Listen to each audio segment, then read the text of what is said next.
Wie is die wit perd in Openbaring 6? Dit is die VSA, saam met NAVO, saam met Europa, saam met Brittanje. Hulle is die wit perd. Hulle het 'n vrede op die aarde gebring wat gedoen word deur middel van oorloë en sanksies. Ons noem dit 'n unipolar world.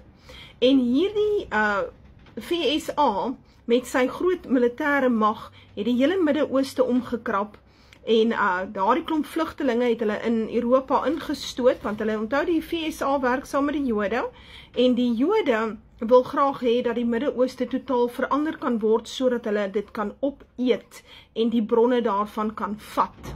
Want dit is wat die Jode doen, hulle vat alles. So, die VSA is dan ook die koning van die noorde in Daniël 11. In Daniël 11 lees ons van 'n bloedige oorlog tussen die koning van die noorde en die koning van suide, en dit is asof ons nooit weer daarvan hoor nie.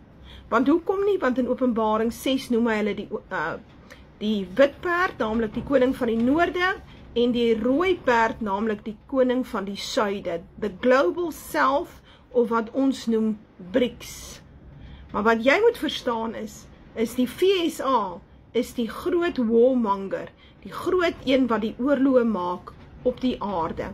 En hulle doen dit alles namens die Jode, want dit gaan hier oor totale verandering in die politiek wat hulle wil teweegbring, en 'n polisiestaat, 'n polisiewêreld onder beheer van die VSA.